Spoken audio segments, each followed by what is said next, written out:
விமான விபத்துக்கு எரிமலை வெடிப்பு கூட ஒரு காரணமா இருக்கலாம்.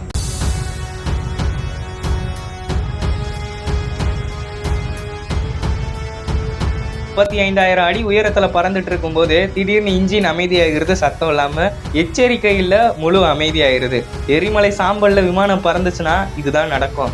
சாம்பல்னா ஒரு சாதாரண புகை கிடையாது, கல், கண்ணாடி துண்டு போன்ற ஒரு கூர்மையான துகள்கள். இது மோசமானது என்ன அப்படின்னா, ரேடாரை கூட இதை கண்டுபிடிக்க முடியாத ஒண்ணு. 900 கிலோமீட்டர் வேகத்துல விமானத்தை கடக்கும் பொழுது சேதம் ஆரம்பம். அதாவது சென்னல்களை உரசி போகும், விமானத்தினுடைய வெளிப்பாகத்துல ஸ்பார்க் ஏற்படுத்தும், இன்ஜின்குள்ள ஹேஸ் வெந்து உருகி கண்ணாடியா மாறிடும், காற்றோட்டமானது முடங்க ஆரம்பிச்சிடும். ஒரு என்ஜின் முதல்ல நிற்கும், அதுக்கு அடுத்த என்ஜினும் நிற்க ஆரம்பிச்சிடும். இதுல இருந்து மீள பைலட்கள் ஒரு விசித்திரமான விஷயம் ஒன்று செய்யறாங்க. ஸ்பீடை குறைச்சி பிளைட்டை கீழே இறக்குறாங்க. அதாவது கீழே இருக்கக்கூடிய குளிர்ந்த காற்று ஹேஸை உடைக்கக்கூடிய ஒரு நம்பிக்கை இருக்கிறனால பிளைட்டை கீழே இறக்குறாங்க. இதுக்கப்புறமா இன்ஜின் ஸ்பீடு மீண்டும் ஸ்டார்ட் ஆக ஆரம்பிக்குது.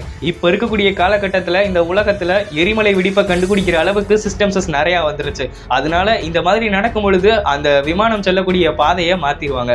இந்த எரிமலை புகையுடைய சாம்பல்னால பிரிட்டிஷ் ஏர்வேஸ் ஃபிளைட் 009 24 ஜூன் 1982 4 இன்ஜின்மே நிறுத்தம் அடைஞ்சிருக்கு. பைலட்ஸ் பத்திரமா தரையிறக்கி இருக்கிறாங்க.